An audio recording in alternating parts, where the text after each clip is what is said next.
Hello, welcome to the Athletic FC podcast with me, Ayo Akinwolere. So Lionel Messi is into Miami, crashed out of the MLS Cup in the first round of the playoffs. What now for Messi and Miami after they've been granted a place in the Club World Cup? I'm joined by Felipe Cardenas, senior soccer writer at The Athletic, plus Phil Hay is with us as well. Right, Felipe, in your piece on The Athletic earlier this week, you described Inter Miami's exit in the first round of the playoffs as embarrassing. How has this result gone down in America? I think that's one of the most interesting parts of the story because, part of what I wrote after that match is that I don't think the coverage around Inter Miami has been big enough in this country, right? Like you're competing with the NFL, the NBA, Major League Baseball, and Hollywood, and all the celebrity that surrounds just pop culture in this country. And Inter Miami and Messi have found their place in it, but they're constantly battling with all that. So I think now that they're out, like honestly, since they've been eliminated, the coverage around the country from I think from some sports talk shows that don't typically cover football, they're covering it. But really, right now, I think it's being debated whether this is considered a failure. I know we use that word a lot in football. And that's where I think the debate has centered on. Is this has this season for Inter Miami been a success, or was it completely erased by this elimination? And I think the debate is the fact that, Inter Miami, you remember 5 years ago, they were nothing. They were a logo.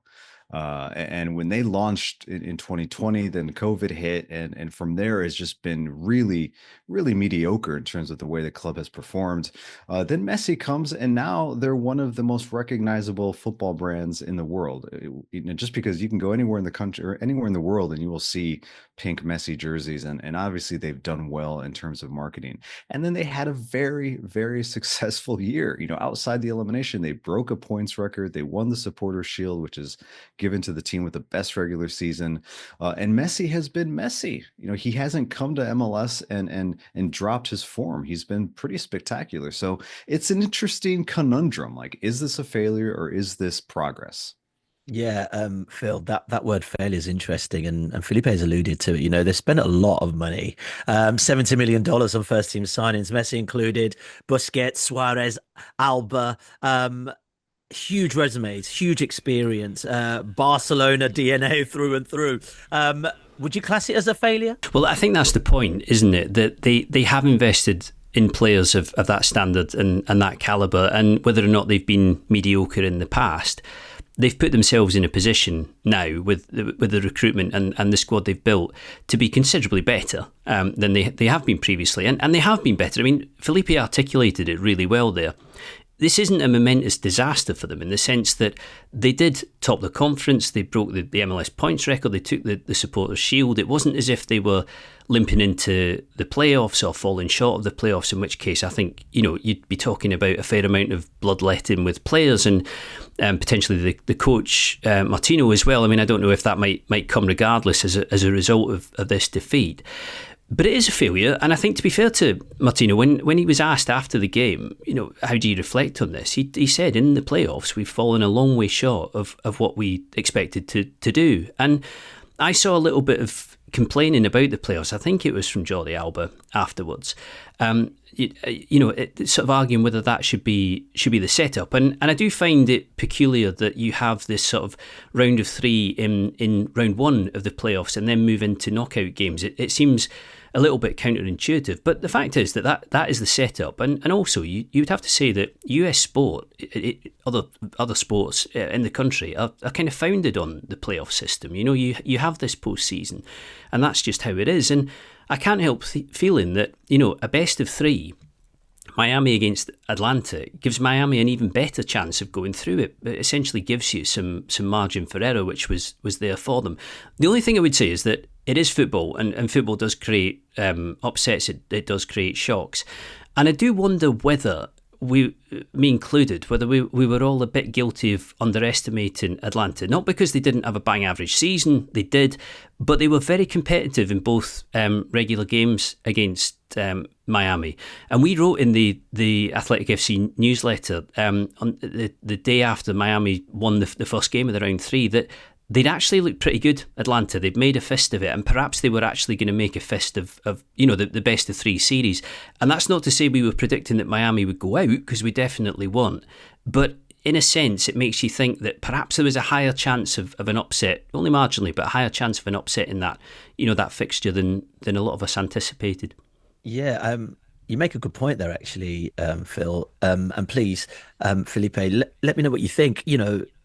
There's a conversation here to say that actually perhaps the MLS is quite competitive if the all-star team get beaten by, say, underdogs necessarily, but the team you probably wouldn't have expected them to be beaten by. No, I know. I mean, listen. Lionel Messi unintentionally has proven that MLS has gotten a lot better. I mean, that's the fact. Yes, we can ask the question, like, has he raised the level of the league? And that's a big question to answer in one podcast. But I think in being here in the United States and talking to several coaches and players before they face Messi, clearly it's a huge challenge to face Messi in any league. Whether it's a national team game, a World Cup qualifier, when he was playing at Barcelona, like, you didn't want to face him. It was a final exam type of situation, and you're seeing that here in MLS. Every time teams face him, it's a monumental challenge because it's Messi. He's still the same sort of difference maker. I think he's been much more selective with when he chooses his moments to take over games, but he still takes over games. He had 20 goals in 19 games. He didn't play every game. Obviously, he had an injury after that Copa America final. And he still, I think, has been the most dominant player by far in MLS. So yes, I think this series, to Phil's point, like a 3-game series, it does give a team like Inter Miami, a big advantage to get through. You have multiple opportunities to do that. Remember, there's no aggregate goal, so you could lose a game 6-0 and then come back in game 2 and still be competitive and stay alive. So that's one of the things that's sort of peculiar about the Game 3 series in MLS. But I do think, Inter Miami ran into a team that they didn't want to face. That's just the bottom line. And during the regular season, Atlanta United took 4 points off of Inter Miami, beat them 3-1 at home, and then drew 2-2. And Atlanta United is its own separate story. They have an interim manager right now. His name is Rob Valentino. He's been at the club since 2018.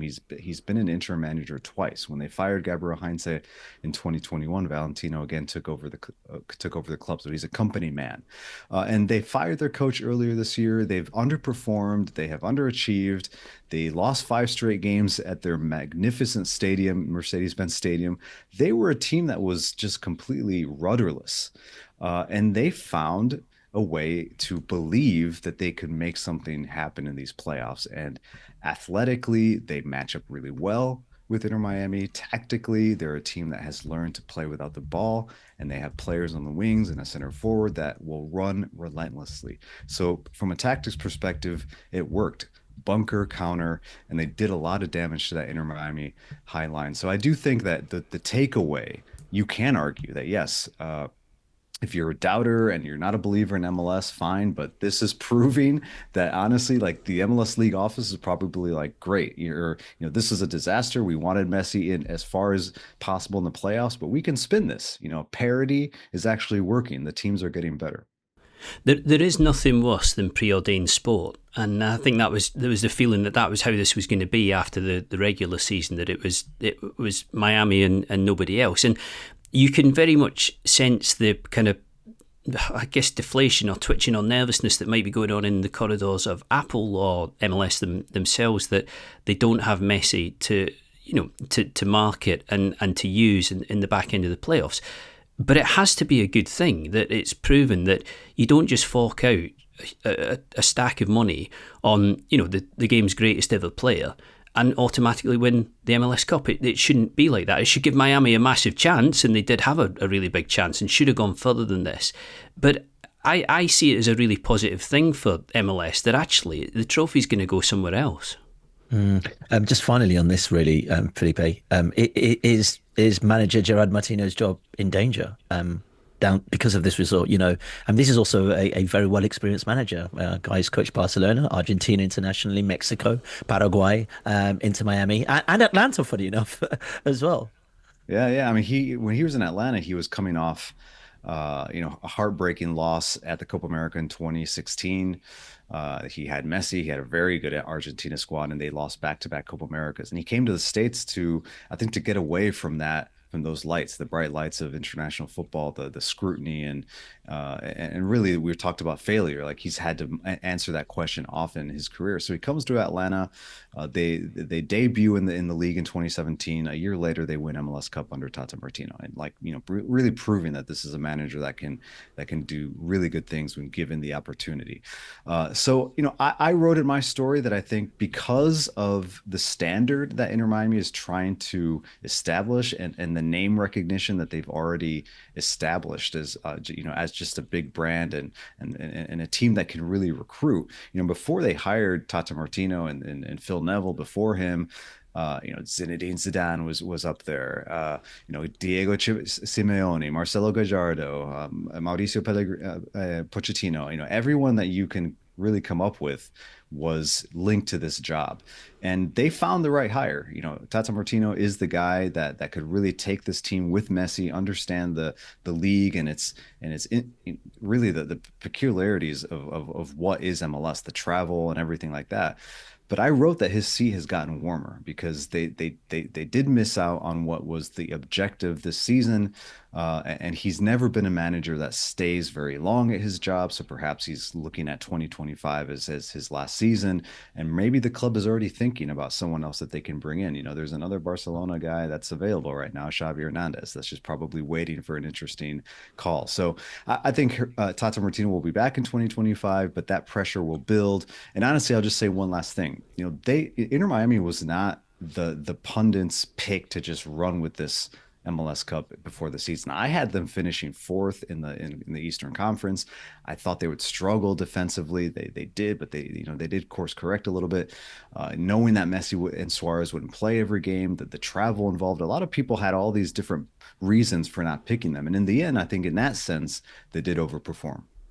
Yeah, and for me, I think the thing with Inter Miami is, and the MLS and just in general, is that many people outside America probably don't watch it as well. In that, I need to ask you this because I've seen so many clips of Messi looking amazing, doing what he does. Just how good has he been? And we alluded to it earlier in terms of it's hard to say whether or not he's made the league better, but it feels like he has. But how well has he made the players around him better as well within that squad? Yeah, it's been really interesting to cover Lionel Messi at the stage of his career. I started really covering him from closely after, during the World Cup in 2022 and since then. And so you're seeing, like, I always understood it as you're seeing, late career Lionel Messi. And he's not scoring 5 goals a game. He's not taking on, an entire defense from midfield and just completely destroying a team on his own.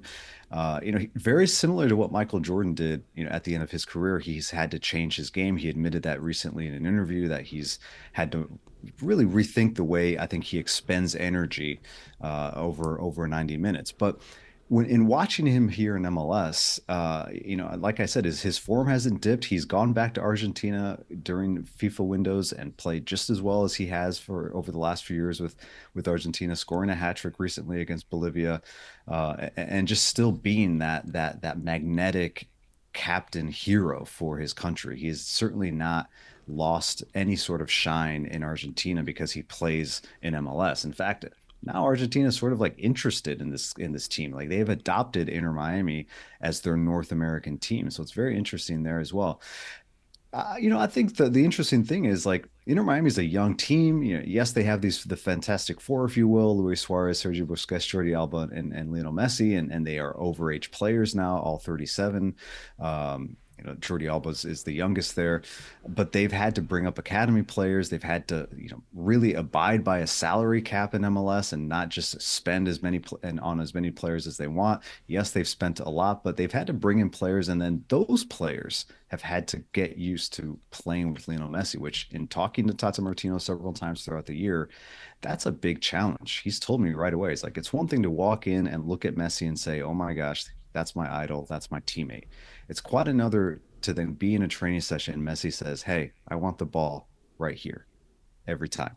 And that has been, there's been a learning curve. You've seen players struggle. You've seen Messi side eye a lot of his teammates in matches. You've seen Luis Suarez get frustrated at times, but then they've also brought the team up because of that experience. So it's been an interesting little journey for Messi from landing at a team that was in last place and honestly terrible to now taking them to honestly almost to the top of MLS in just 1.5 years. All right, let's move on and really look at Messi off the pitch and what that impact looks like. Because Phil, you look in 2023, Inter Miami co-owner David Beckham said that the club succeeded when they signed Messi, and I guess that's alluding to where he feels the club want to go and where they want to get to.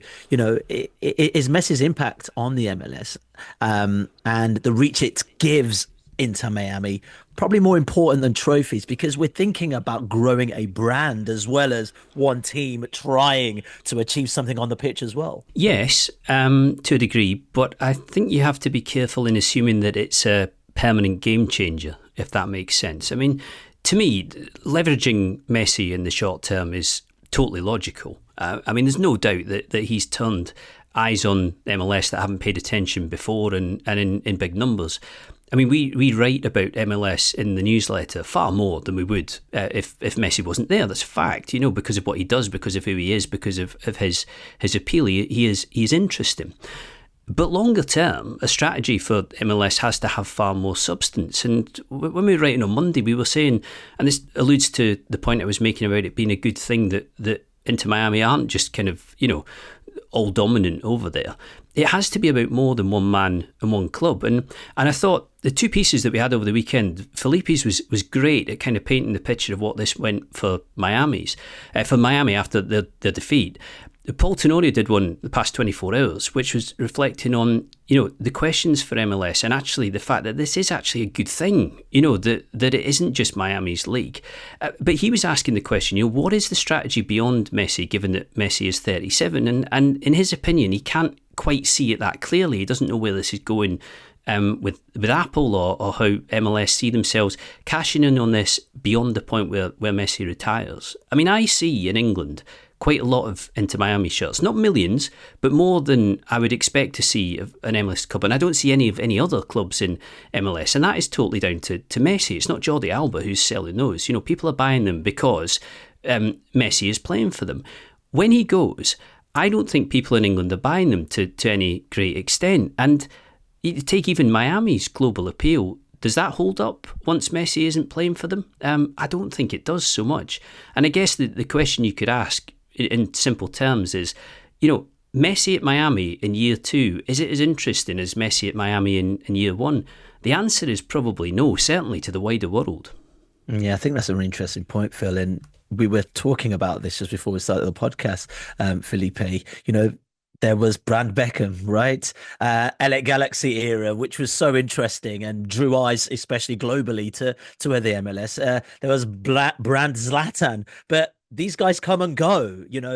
Beckham has obviously stayed to try and build something there, but you can see this sort of short-term strategy. If we're talking about elevating a league to its highest potential, we need to start thinking long-term. What does that feel like for the MLS? Yeah, well, I mean, I think with Messi, they have the ultimate ambassador. And I think I would argue that, while they may have caught lightning in a bottle for as long as he's actually playing in MLS, he's going to be linked to this league. He's going to be linked to Inter Miami for forever. And I think Inter Miami, I think certainly they will lean into that. They will use Messi as an icon, the iconography of Messi for as long as they can. He will be around that club. He will inspire the academy players.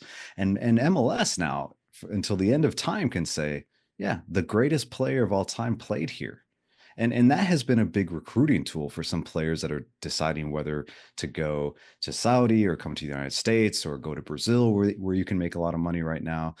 And some players are really attracted to coming to Major League Soccer because of Messi right now. So that's something that the league has to figure out. And to Phil's point, make sure that it's not something that's temporary. The United States has to eventually move on. And I remember Matt Slater said this on a different podcast. They need to move on from just being the country where football is a developing sport. You cannot continue to say it's growing, it's growing, it's growing. I live here, I grew up here, I played here my entire life. Obviously, I'm Colombian American, so I understand how different football is in South America compared to here. And I'm at a point, even with Messi here, and I think it's unbelievable when I see him walking out in training in Fort Lauderdale. I'm like, I can't believe this guy's here. It's honestly like you can't believe they're here. And Jordi Alba, who you just mentioned, that guy has been phenomenal for Inter Miami. Like he has shown his quality every weekend. But I'm at a point where I'm thinking that even beyond 2026, with this runway that MLS has to really promote the league, they're so close to just remaining in the status quo. They don't want to make huge changes. They just don't. They haven't done it even with Messi here. And news that what about the calendar, Felipe? Because I read not so long ago, that they're thinking of realigning the calendar with the European game. And to be fair, that would be a pretty seismic change that would suggest that there is a longer term plan for them. So I think it would be seismic culturally for the league, because for so long they've wanted to do their own thing and play on a different calendar, have a salary cap, have different formats of in terms of what the playoffs is. They change the playoff format every few years, and they try things out. They're testing. It's like being in a laboratory when you cover MLS, because they're constantly changing. So the calendar bit of aligning with the global calendar is a step forward. Is that the step? Is that really the step that MLS can say, see, now we are definitely, close to being a top 5 league, or we are globally relevant? I think it's going to help with transfers. There isn't a sporting director in MLS that's not happy about that potential, because now they can shop for players much easier. They don't run into the summer window when it's very difficult for them, or the winter window when they're not sure who they're going to get. So I think moving the calendar will be good. But again, I don't know if that's this really huge change for MLS in terms of relevancy, because somebody in Nebraska, living in Nebraska, that just watches college football and what perhaps watches the NFL, I don't know if you're ever going to get that market, but perhaps you can just show the world that it's a league that really matters. Yeah, Felipe, in an interview earlier this year, Beckham also said that, one of the reasons he wanted to bring Messi to America was to inspire the next generation. And I'm thinking the next crop, right, of college players who can hopefully make it to the US men's national team, and obviously try and go abroad as well, or bolster the league in that factor. Do we get any sense of whether or not this has prompted Americans to play in the MLS? And I only say this because I have parents who live in America, and I go over a lot, and I see it as a college sport to a certain degree, but beyond that, I don't know if it's filtering through the other way. Again, listen, football here, soccer, as we call it in the States, it's always been a very, very popular sport for kids. And, kids play the sport here. It's not really a problem. It's, can you keep the kids in the sport when they have so many other options? And I don't think Messi is going to really change that. It's just culturally very difficult. There's so many parts of American sports culture that have been difficult to change, even with Messi. I've written about it. The Messi brand, which is so massive around the world, has never come up against the American sports landscape, where he is not as popular. He just isn't. And he is facing all these billion-dollar markets with the NFL and the NBA, and really just a sports media landscape that isn't familiar with the world's game. And so that was always going to be a heavy lift for him. But I think are American players drawn to MLS more because of Messi? Perhaps. I think that has more to do with the league and how they're trying to structure their new academy system and what they call MLS Next, which is essentially like a division below MLS, and that's where they can bring up all these academy players, give them time, and eventually try to have really a real pathway from the academy to the first team. Again, but MLS, if you don't know about it, MLS is still a league where the international player is what really makes these teams tick. That is where you build your team. That's where you spend your money. And so the American player has always had a huge challenge to break into the first team, because they're competing against international quality players. That's where you spend your money. And so I don't think Messi's going to change that. That has a lot more to do with just the quality of the American player, the development of the American player. Obviously, you're seeing younger Americans going to Europe much more quickly now. They're being developed there, and they're not coming back to the States to play. And so that's something that perhaps, maybe after 2026, that's something that MLS can try to do. Can they attract a big time player to MLS. Like I'll mention Christian Pulisic because I think that's the one player that would have that type of, we use the word seismic. I think Pulisic in this league would be seismic. That would be a Messi level type of attention that would be concentrated on American sports culture. But we'll have to see if that's something that a player of his caliber would want to do. That makes me wonder then, Felipe, is Beckham trying to hook? I mean, obviously he would like every market if he could have every market, but is he trying to hook the US, or is he trying to hook the rest of the world, i.e.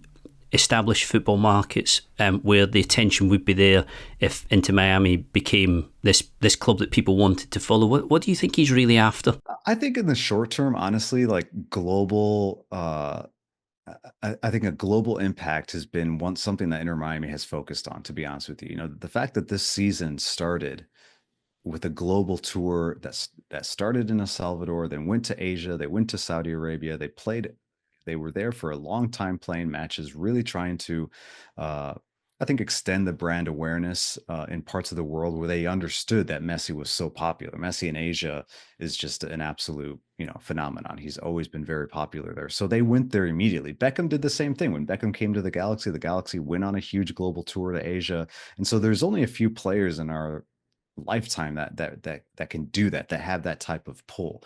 So I think from a brand perspective, they are very, very interested in making this a global brand.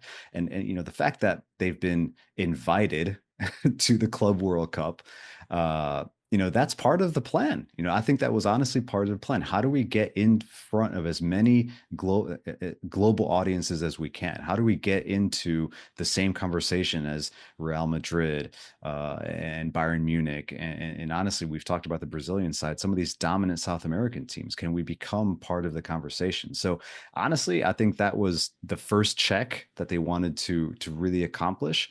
And then MLS, that is long-term for me. I think that is a long-term plan for the club. They're always going to be popular. They're always going to be able to attract big-time players, but can they make a huge impact in this short time period that they have Lionel Messi with them?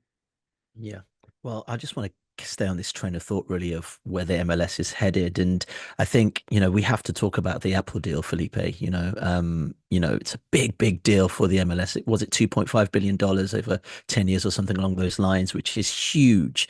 But me and Phil were talking about this before we started the pod, in terms of sitting behind a paywall, right? And what the benefits of that can be in terms of promoting a sport that you're still trying to get eyes on. Do you have a sense of whether or not this deal so far has helped with the PR of the MLS in general? Yeah, that's a very interesting question. I think because streaming platforms don't ever give their metrics, we don't know how many people are truly watching. Now, Apple has said that the first game between Inter Miami and Atlanta United, the game one in this series, was the most watched sporting event ever on their platform. And when you talk about sports with Apple, they do have a similar deal with Major League Baseball. But if you're in the States, you understand that viewership and even just the gravitational pull that Major League Baseball used to have is really declining. It is a sport that, a sport like hockey has jumped over. Obviously, during the World Series, everyone watches, but it's baseball is a sport that is trying to re-attract their fan base. So, again, I've mentioned this several times. I think from a brand perspective, aligning yourself with Apple, it's difficult to argue that that's a bad decision. Now when we look at it and the fact that there are so many fans that we know of that complain about the paywall, that can't find Inter Miami games, that don't want to pay for Inter Miami games, that actually liked it last summer when Lionel Messi arrived for Leagues Cup. And you could watch that tournament both on Apple or on Fox, just as part of your streaming or cable subscription. So a lot of people were watching Messi games when he first got here. And then, whether this is Apple's fault or this is American sports culture, Messi just became normalized in the States. And, I've spoken to Inter Miami staffers about the differences between last summer 2023 and now. And last summer 2023, it was like covering a rock band. Everywhere they went, it was chaos, and there were fans outside the hotel, and they needed police escorts, and it was just like watching the Beatles, arrive again in the United States like they did in the 60s. And now, a year later, staffers tell me it's actually pretty normal now, that you don't have fans trying to find out where the team is staying. It's become very normal, and I think that's a problem for Apple. If the Messi phenomenon, what we called Messi mania last year, has just become a normal part of the everyday sports culture in the States, well, then something hasn't clicked, and that's something that both the league. Remember, they produce everything on Apple TV. It's sort of like state-run television, because MLS is the one that's promoting it, and it's difficult for fans to really engage when the messaging is so, I think, scripted. And so that's something that perhaps that's another conversation, but that's something that I believe needs to improve. Right, let's bring this back to Inter Miami, Phil, and please, Felipe, lend us your thoughts on this. Really, it's about the Club World Cup. Inter Miami have qualified for everybody's favorite tournament, Club World Cup. Exactly, looking like it might be an Apple deal as well. I know that a real broadcast deal hasn't been mentioned yet or fully been confirmed yet, but they earned an invitation to the 32-team tournament after winning the Supporters Shield. Phil, what are your thoughts on this? Well, every time I read about Apple and the Club World Cup, it sounds as if FIFA can't pin them down any more than it can pin down any other broadcaster, which is kind of the crux of this discussion. Felipe used, and you did as well, the word invitation for Inter Miami. Every single other slot at this competition has been predetermined and has had qualification criteria, with the exception of the one that's allowed Inter Miami to get there. It just so happens that it's Inter Miami who won the Supporters Shield in MLS.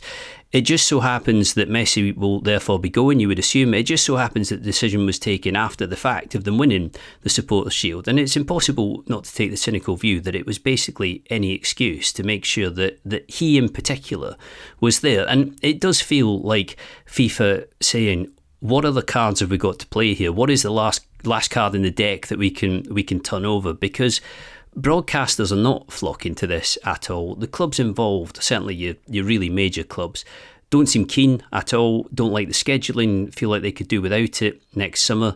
You might have seen the story about Real Madrid's account saying, we're actually budgeting zero for this tournament because we don't even know how much we're supposed to earn. They're not predicting 3 million, 4 million, 5 million pounds, euros, dollars, whatever it is. They're basically saying, let's assume we get nothing from this because FIFA don't have the nuts and bolts in place. And you could maybe say that there's a little bit of a warning in this for MLS about, how it looks and how it's perceived when you kind of a bit of a puppy trailing around behind one player, Messi, one club, that you're so desperate to have there that you will just arbitrarily say, right, the Supporters Shield will do fine, even though it's not the biggest part of the MLS season. The MLS Cup is the trophy at the end of it. So it's fabulously FIFA, and we can all see what's going on. And I don't think it's in any way helped to strengthen the credibility of that tournament. It's probably done the opposite.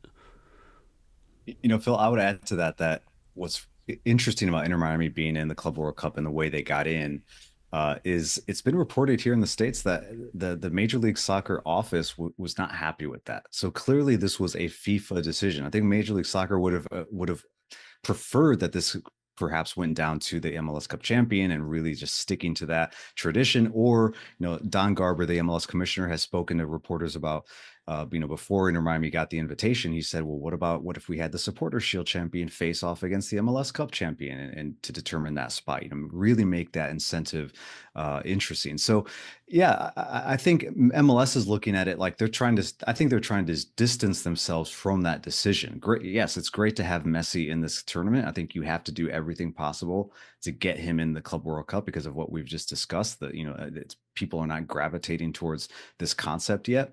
But I think the other side of the story, and I wrote about this for The Athletic, is what FIFA believes Miami, the city, and can be for world soccer. Remember, they moved their over 100 employees from Switzerland to the Miami area last year. They have their entire legal and compliance department in Miami now.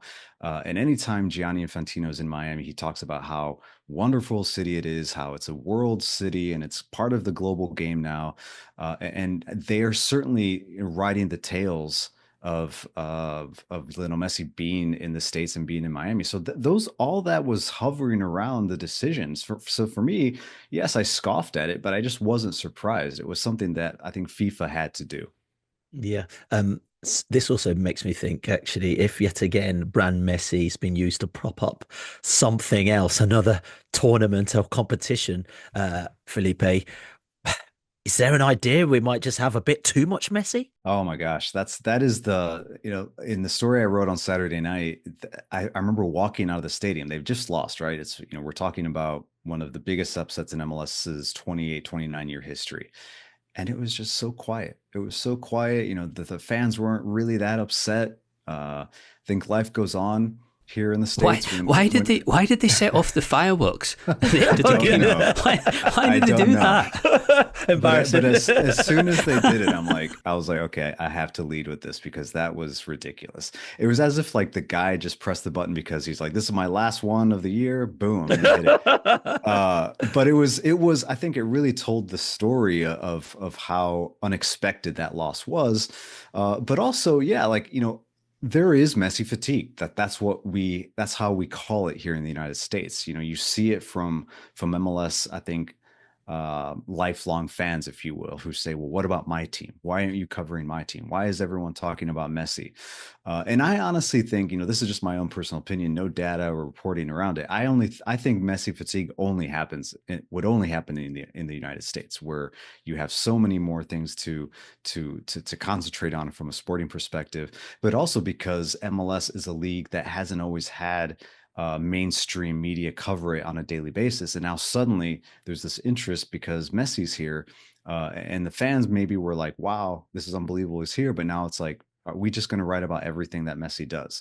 And so there has been fatigue, and I think it's just part of a culture that perhaps is too accustomed to having huge stars in their market. One where I think there are a lot of fans in this country that are seeing Messi for the first time on a daily basis, and it's like he's already the best player in the world and the best player of all time. So that's something that I think MLS also has to figure out. Like the thing is, the conundrum is what I wrote about. You have Messi fatigue, but I also think you have a player who doesn't engage with the press at all. In the United States, he's held one press conference in August of 2023 since he's been here. Yes, he's done a handful of post-game interviews with Apple in Spanish, and when he talks, it's like, oh my gosh, he's talking. But I think that unwillingness to be a true ambassador for the league and for his club and try to go out there and speak. You can speak Spanish in the States full time and you can still get out there and really reach the masses, but that's just not what brand Messi does. Felipe, you mentioned Messi fatigue, but is there a bit of resentment over there within the game, not towards him specifically because of who he is, but towards Miami and the amount of attention that's on them? I'm thinking particularly about Los Angeles, where you've got, it's like a powerhouse city in MLS. You've got the two top teams in the Western Conference who must be feeling that if attention is to be spread, they deserve as much as Miami are getting at the moment. Well, they'll get it now because Messi's out, Inter Miami's out. And so I think the focus is going to 100% shift towards Los Angeles, where the Galaxy and LAFC are now the two contenders for MLS Cup. They're going to have to go through each other potentially to get to the final. But yeah, I mean, I think if you go to the comment section of any story I've ever written for Inter Miami and read some of the toxic responses from the readers, yes, it's true. Like people are like, no more. And I think that also shows how